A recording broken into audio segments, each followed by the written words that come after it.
रहमतुल्लाहि व बरकातहू। सदर मोहतरम all India Muslim personal board हज़रत मौलाना खालिद फैसल रहमानी साहब, नशीन व तशरीफ फरमा कौम और मिल्लत के तंजीमों के जिम्मेदारान, मेरे साथी अरकान पार्लिमान, दीगर सियासी पार्टी के जिम्मेदार, मौजूद हाज़रीन इकराम, बुजुर्गान कौम और मिल्लत,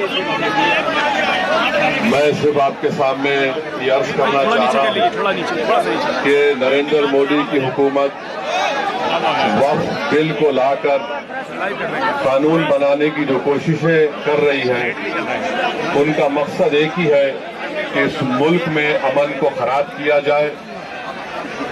वजीर आजम का मकसद एक ही है कि मस्जिद और मंदिर के नाम पर आवाम हमेशा लड़ती रही, और उस बिल का मकसद ये नहीं है कि वक्फ की जायदादों को मजबूत किया जाए या उनकी हिफाजत की जाए।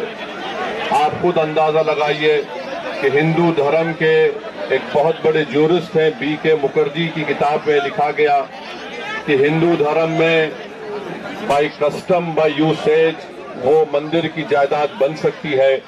तो नरेंद्र मोदी वक्फ के वक्फ बाई यूजर को इस तरह से खत्म कर रहे हैं कि अगर कोई डिस्प्यूट होगा या गवर्नमेंट प्रॉपर्टी होगी तो वक्फ बाई यूजर नहीं रहेगा। दिल्ली में 123 वक्फ की जायदादें हैं, जिस पर दिल्ली हुकूमत का दावा यह है, मरकजी हुकूमत का, कि ये गवर्नमेंट की प्रॉपर्टी है। कलेक्टर को इख्तियार देने का मतलब यही है कि कलेक्टर हुकूमत के हक में फैसला देगा। जिस मस्जिद के इमाम हमारे भाई मौलाना मोहिबुल्लाह नदवी साहब हैं, वहां पर मरकजी हुकूमत कहती है कि वो गवर्नमेंट की प्रॉपर्टी है। अगर कल खुदा ना खास्ता ये कानून बनेगा तो कोई भी जाकर मरकजी हुकूमत की तरफ से, दिल्ली सरकार की तरफ से वहां पर एक नोटिस लगा देगा कि ये वक्फ की प्रॉपर्टी नहीं है। हिबा को निकाल रहे हैं, ट्रांसफर ऑफ प्रॉपर्टी में हिबा है, मगर कोई गिफ्ट नहीं कर सकता वक्फ की जायदाद को। नरेंद्र मोदी आजकल भारत के हमारे फजीलतुल शेख बने हुए हैं और ये बता रहे हैं कि अगर कोई मुसलमान होता है तो उसको 5 साल तक वो वक्फ को नहीं दे सकता है। ये कहां से इनको मालूम हुआ, कौन से फिक्र ये की किताब में लिखा गया? तो इनका मकसद एक ही है कि भारत के मुसलमानों से उनकी सियासी और मजहबी शनाख्त को छीन लिया जाए। मैं आपको बता रहा हूं कि इस बिल का मकसद मुसलमानों से मस्जिदों को छीनना, दरगाहों को छीनना, कब्रिस्तानों को छीनना, इवैक्यू प्रॉपर्टीज को छीन लेना, ये मकसद नरेंद्र मोदी की हुकूमत का है।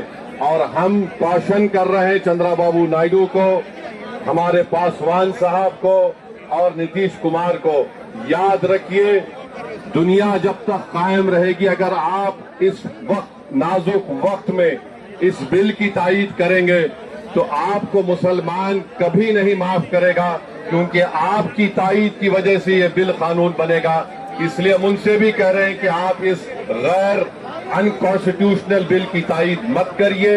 हमारा मुतालबा सिर्फ यही है, अगर हिंदू धर्म की प्रॉपर्टीज में, मंदिरों में, सिखों के गुरुद्वारा में कोई गैर सिख या गैर हिंदू मेंबर नहीं बन सकता तो मुसलमान के इस वक्त में क्यों बन सकता है? तो ये तमाम चीजें हैं। हम उम्मीद करते हैं कि हुकूमत इसका नोटिस लेगी। अगर नरेंद्र मोदी इस मुल्क के अमन को खराब करना चाहते हैं, वो मस्जिदों और मंदिरों के झगड़ों में इजाफा करना चाहते हैं, तो ये उनकी हुकूमत की जिम्मेदारी होगी। मैं यहाँ पर शुक्रिया अदा करना चाहूंगा हमारे ज्वाइंट वर्किंग कमेटी पार्लियामेंट के तमाम अरकान का, और खास तौर से कल्याण बनर्जी साहब का, TMC के राजा साहब का, DMK का, हमारे नासिर भाई का और मोहिबुल्लाह नदवी साहब का। हमने तमाम बड़ी कोशिशें की, हमने अपनी अपनी डिसेंट रिपोर्ट को दिया, और ये अनकॉन्स्टिट्यूशनल है। इसका कोई भी फायदा वक्फ को नहीं होगा। सिर्फ वक्फ बोर्ड को बर्बाद करने के लिए, वक्फ जायदादों को लूटने के लिए हुकूमत ये एंटी कॉन्स्टिट्यूशनल और एंटी मुस्लिम काम करने जा रही है। बहुत बहुत शुक्रिया।